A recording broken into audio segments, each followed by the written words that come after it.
Hey, I'm Jake, and today I'm talking about Inktober, and I'm drawing this.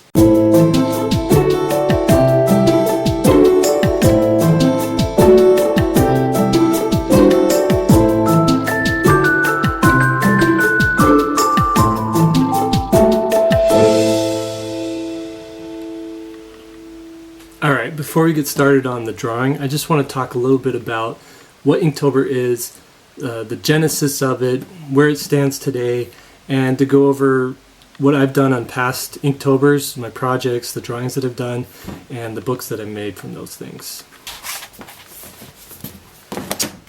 Okay, this right here is my first Inktober sketchbook. And actually, before I go into this, I probably should show you another sketchbook first. Just a second. Okay, this thing right here. This is my sketchbook from July 2007 to August 2009. And you'll see here, there's a little bit of pencil scratch or pen scratchings here, but for the most part, pencil, pencil, pencil, pencil. It's all pencil stuff. All pencil rendering. And it's because I sort of had this, you know what, I don't want to say it was a fear of inking, I just wasn't comfortable with it. And especially inking with any sort of brush or brush pen. Enter my friend Willie Real, who I met at Blue Sky. And he brought to work one day this pen. Let me see if I can find it here. I think I have one. Yeah, here it is. So, see this pen right here? I have no idea. It's a zebra something, but I do not read kanji, so I don't know exactly what that says. But what Willie did was he brought in one of these, and he was doing these beautiful little renderings with the brush pen. I just loved the effect that he was getting, and I hadn't really used a brush pen. I hadn't ever used a brush pen. I hadn't used a brush to ink since high school. I experimented with it a little bit in my senior year in high school. And I just loved what he was doing with it. And I wanted to do that. I wanted to get better with it. So I borrowed the pen from him, and I made this drawing right here, which I admit is kind of nice. I like the drawing. I like the effect that it has.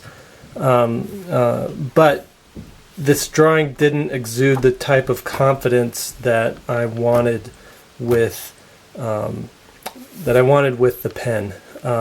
And so what I decided to do was I wanted to draw every day with this pen, and I needed some way to force me how to do that. Now there's a thing I believe in that creativity really comes out of two things. Constraints and accountability. Okay, so the constraint with this thing was using the brush pen, and the accountability is something I lacked. I wasn't accountable to anybody because it was just a side project. So on my blog I announced, this is back in 2009, like I said, this is August 2009, so in September of 2009 I announced on my blog website thing that I was going to participate in Inktober. Now, it wasn't a thing, I had just made it up, but I wanted it to sound like it was a thing, so I approached it and I talked about it like it was this thing that had been happening, and I was going to participate in it now. Most people saw right through that, whatever. The point is I wanted a challenge that would help me to learn how to use the brush pen better and to get better at this tool, because I really liked the look and the feel and the effect that it had. And by making myself accountable to the people who follow my blog, I knew I would have to do something to more or less appease them. Not so much appease them, but I didn't want to let people down. I didn't want to say, I'm going to do this thing and then not do it. Okay? So I bought a sketchbook, and I got bunch of these pens, and I set forth to take part in Inktober. Now, Inktober, if you're not familiar with it, go to inktober.com. The rules are based there, all listed there. But it is basically you do an ink drawing every day for the month of Inktober. And I knew I wouldn't get good at it if I didn't do it every single day and I didn't do it by repetition. So that's really how you learn, is by repeating something over and over and over again. That's how you learn an instrument. That's how you learn to do a layup in basketball. It's how you learn to hit a baseball. And it's how you learn to draw, is repetition. You don't get good at drawing by doing a really in-depth, complicated drawing that takes you 5 weeks to finish and calling that good. You learn how to draw by doing 500 drawings in 5 weeks, and by failing a little bit on each drawing, but also learning from each mistake that you make on those drawings. Okay, so this is my sketchbook.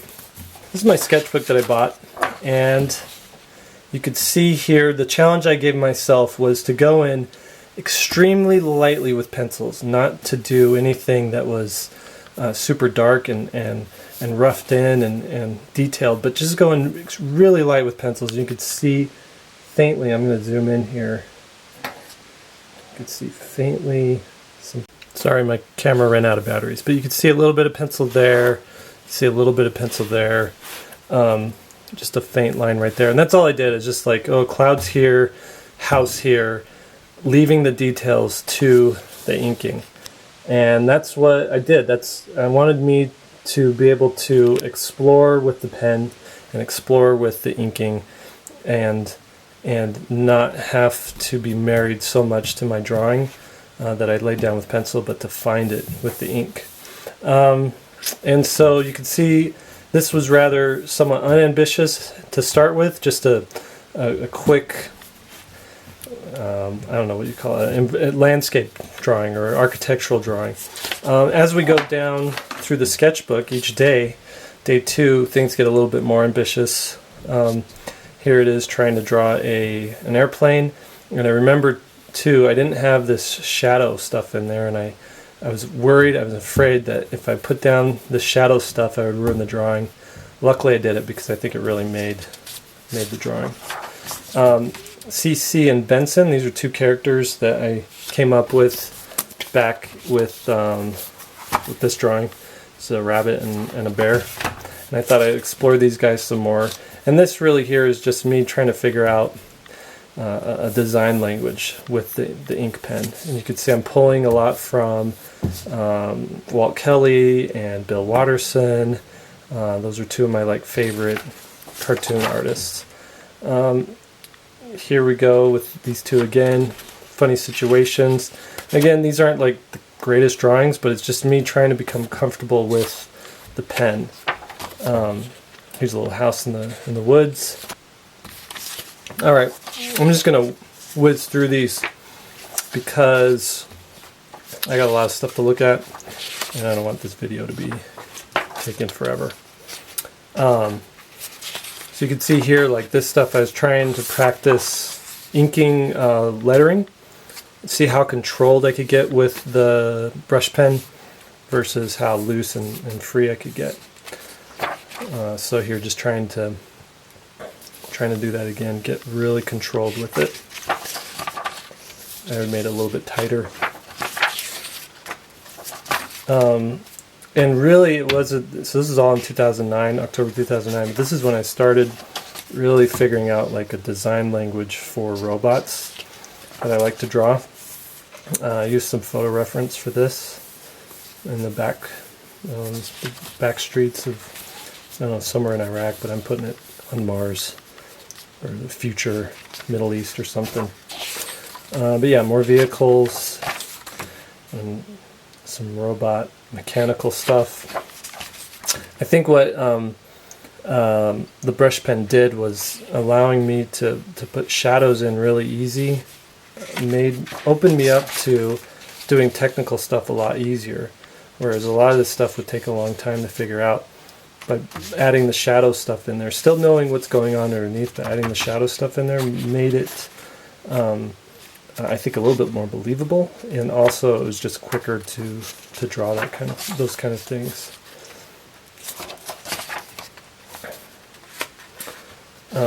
This is cool. I actually found a Lego spaceship online.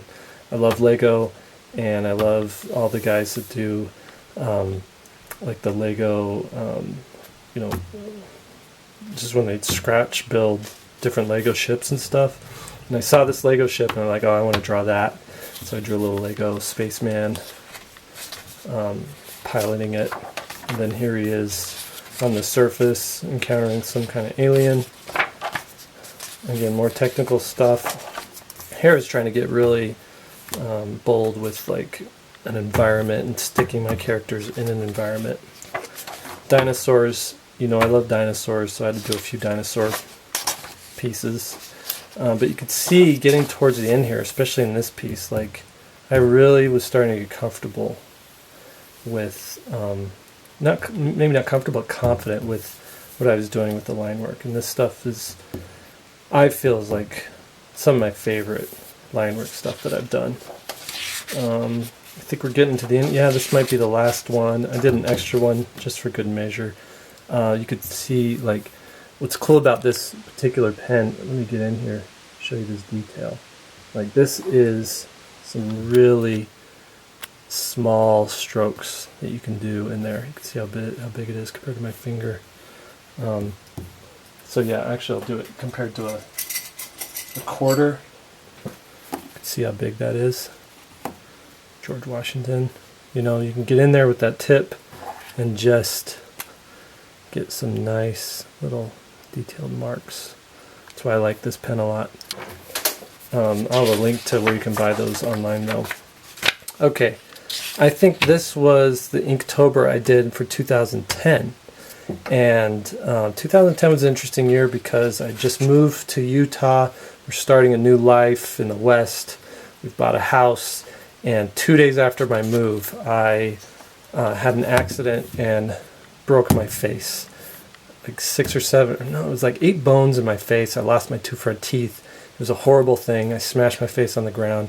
A guy landed on the back of my head. All 180 pounds of them just smashed me. And that happened October 2nd or 3rd. And I was just down for the count, out of it. So I decided to not do Inktober that year and just to lay down. But the following year, 2011, I came back with a vengeance. And my idea this year was, for 2011, was to do a full C.C. and Benson story. So here's like the introductory page that I made, and then I did a full story, and the goal was to tell a whole story without using any words, just to tell it with imagery. And this was a really fun exercise for me to kind of train myself in the art of storytelling without words. So it was a lot of like character expressions and some art that storytelling that would happen in between panels. I actually really like this thing here. We see that this gem is about to be stolen. This masked fox comes in, and then in between the panels he steals it, and then we just see the tail and the diamond's gone. So it's implying what happens. You're using your imagination to make sort of make up the difference between the two panels, kind of figure out what happens in the middle there. So C.C. and Benson, my idea for them is that these two are sort of like surrogate brothers, and they've gone into business together. They live together. They own CC&B delivery specialists for special deliveries, and so their job is anytime someone calls them, they usually have something special that needs taken across town. In this case, it's a old grandma who wants her cake that she's made delivered to her granddaughter's birthday party. In the middle of that is this diamond thief who has stolen a diamond and is trying to get away, and he's being chased by the police. And the idea is to make these two different stories converge at some point and somehow have C.C. and Benson save the day. So this was fun. Some things I liked, some things I didn't like about it. It was fun to do the story, but like this isn't the strongest illustrative piece. It's just like a filler page, I guess. I don't really like the design of these dogs. They look a little too Muppet-y for me. I wish they had done a better design for them. But the thing with my philosophy is it's better that it's finished instead of perfect. So I tried to finish this and tried to stick with the schedule for Inktober. Anyway, so somehow the fox gets away and they end up with the diamond and they give it to the police, but they still make their delivery to the little girl. And turns out they saved the day. Delivery men delivered the diamond. And when they get back to town or back to their warehouse, the foxes returned their motorcycle to them. Thanks for the ride, sincerely, F. Fox. And then we see that now they're getting tons and tons of business because they saved the day. So, I don't know, it's a cute little story. Okay, so CCM Benson was 2011, and in 2012, I did all my Inktober's in this book. Now, the Inktober sort of evolved for me, whereas it started out as a challenge so I could get better at the actual mechanics of inking, and I guess the craftsmanship of inking. It's evolved into, as 2011 showed, a way for me to practice storytelling. And in 2012, it evolved into a way for me to develop ideas even further for different projects. Okay, so 2012, I did it all in this book, and here's my logo that I did design for 2012, which this logo evolved eventually into this logo. But what I did this year was I was developing this personal project for this graphic novel that I have been wanting to do for the last 10 years probably. And this graphic novel is basically something I've been scared to do because it's big and it's involved, and there's an epic quality to it, and there's a lot of character development stuff, and there's basically everything that I want to do as a storyteller.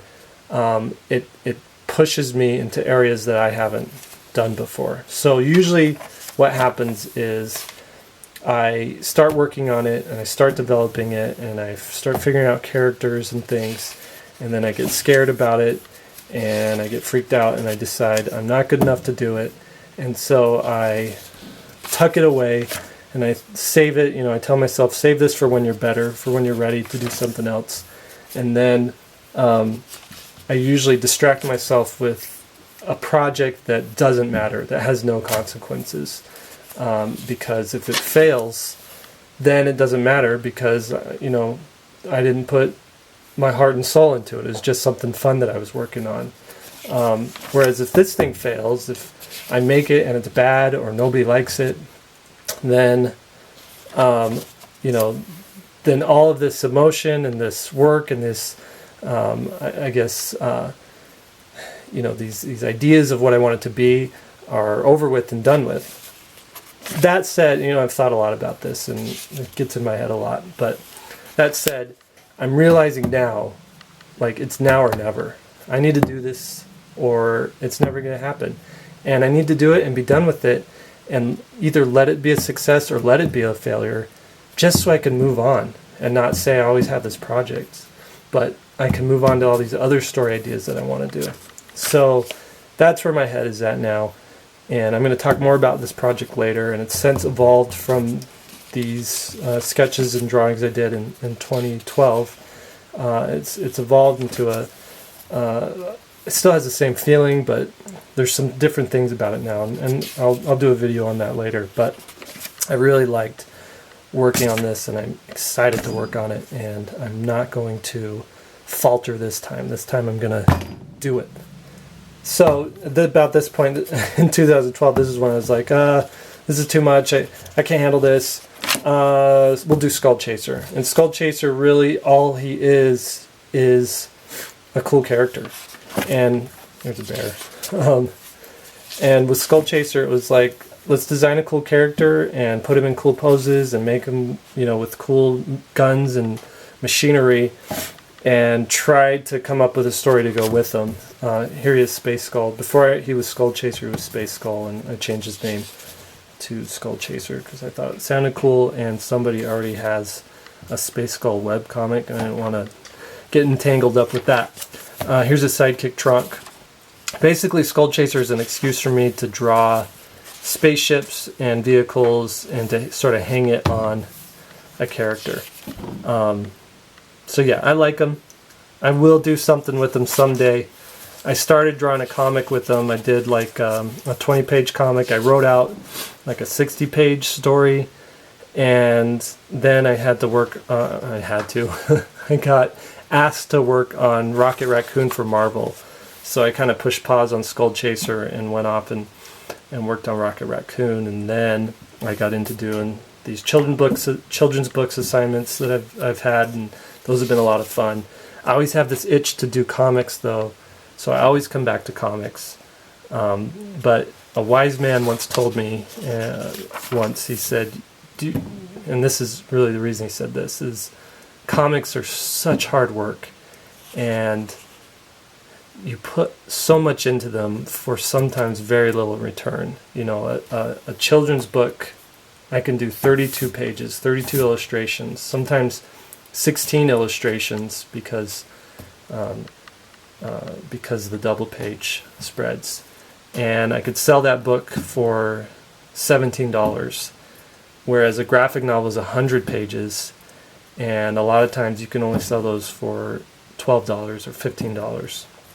And so really with comics, the economics behind them are you have to sell a lot more comics to make the amount of money you would make on a children's book, and you have to draw a lot more comics to sell comics. So what this wise man, it's my friend Scotty Young. We always talk about comics, and he said to me, he said, do what you have to do to make money, but leave comics for yourself. Make them your thing. And that is something that I try to stick to. If you try to make money doing comics, it's a lot of work for a little bit of money. So I do children's books, I do freelance assignments, I'll do different projects for money, but comics I don't look at as a money-making source of income. I'd like to. The goal is to have it be that someday, but for now, comics I do because I love them. And I think if I ever do this comic idea, it has to be, I have to figure out a way where I can marry those two worlds, the economics and the passion, because that's just how my life works right now. I have to get paid for what I'm doing. Okay, this was the last day of Inktober. I did it on October 31st, Halloween, and I did this little kid being picked up by an alien. Alien's like trick or treat, trying to figure that out. And then the sketchbook keeps going on with other stuff. A lot of these drawings you can see in, here's the cover for drawings, my first drawings book. Again, Skull Chaser. He is a cool character. I do love him, but is he what I'm passionate about? No, he's just fun. He's like, he's like a spring fling, right? Whereas this big project here, this is like, I want to marry this one, but I have this fear of commitment. I think that's a good analogy. Anyway, that was 2012. 2013, I don't have those drawings because I sold them. People bought them, most of them. But I did make this book for 2013, Inktober. And you can see here, you actually can order this book in my shop. But what I did was, in order to fill this book out and make it 64 pages, I had to add a lot of extra pages. So like this was an Inktober drawing, and then for the book I added this little extra page here. Same with this. This was an Inktober drawing, and then for the book I added this page to kind of make a nice stretch. This is a hamstercorn. Very elegant and majestic fantasy beast. This is Battle Chicken. Again, another idea I flirt with. But yeah, so this 2013 Inktober, it was just about finding a cool image on the day and whatever inspired me that day. Much like the first Inktober that I ever did. Dogs of war prep their mech. Meanwhile, the feline force refuels. And the hamsters take careful aim. I think really what I wanted to do with this one was, number one, explore different ideas, kind of test my skill at coming up with ideas on the fly, but also just to, again, get better at inking. And I really tried to up my game with the inking on these and try to make really nice illustrations. And really that's the spirit of Inktober, is to force yourself in a 1 month period of time to just get better at what you're doing. Some of these drawings, that was a commission I did for someone. They wanted their kids building a robot. So some of these drawings were for other things, but most of them, like the backbone of this book, was Inktober drawings. And it's a nice little book. I like it. And I sometimes go to it when I'm feeling like a little down on my art and thinking I'm not the best artist. And I look at this and it reminds me that there's some good things I can do every once in a while. So that's the end there. Incidentally, I do have a book I made for the first Inktober, 2009. Here's the Inkist. And this book was one of my first self-published. I hadn't self-published a book in a while, and so this one was kind of an interesting project to take on. And the print quality's really not that great, but it's a cool collection because it has all those drawings from the first one. Alright, I want to talk about 2014 next. Okay, 2014 saw me doing Lord Balerin and the Infinicorn of Destiny. Lord Balerin is a character I love. He's fun, but again, he is a flirt, right? It's a project that I flirt with because I'm afraid to do the big project. I'm afraid to get married, so I'm just kind of dating this guy for fun. And for Inktober, I decided to do a story all about Lord Balerin. He was just a character I randomly drew one day. People were like, "Oh, he's funny, he's cool," and I was like, "Oh, you guys like that? Okay, I'll do more of them."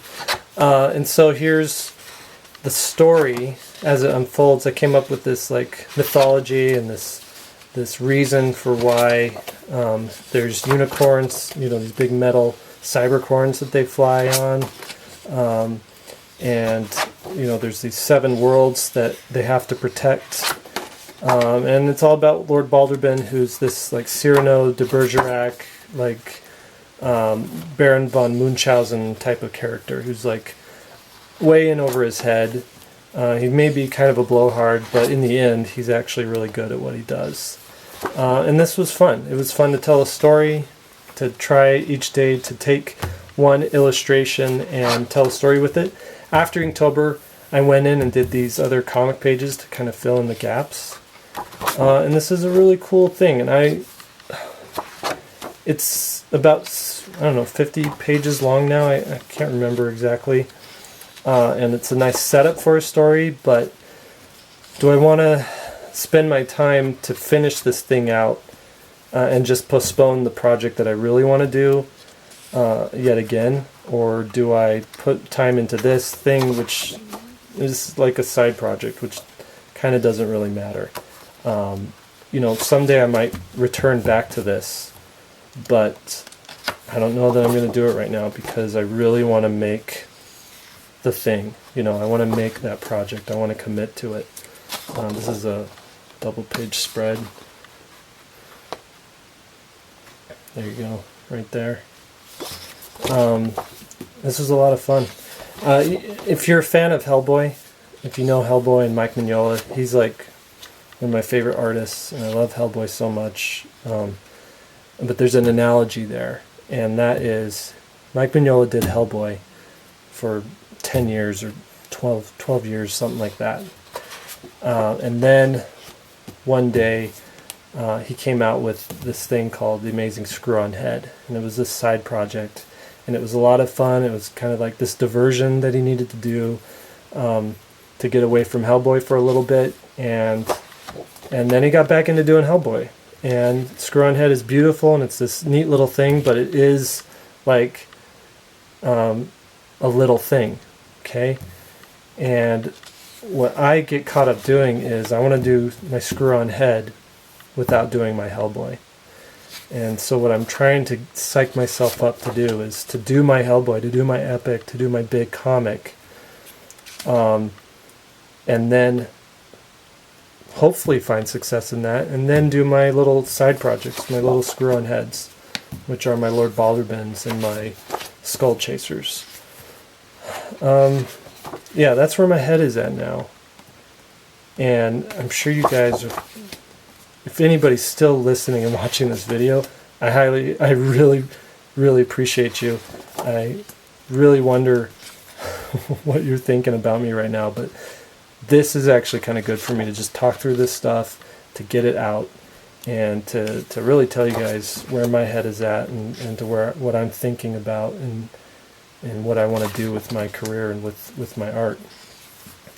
I look at this stuff and it's a lot of fun and it's really cool, but I want to bring this level of artistry and these characters and these designs and this world to a project that I'm really passionate about, and not a project that is like a side thing that I don't care if it's successful or not. And I think that's the important thing for me to do next.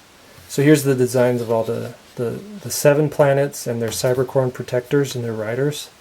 So this is Earth, this is, I forget the planets' names, but this is one planet, there's another planet.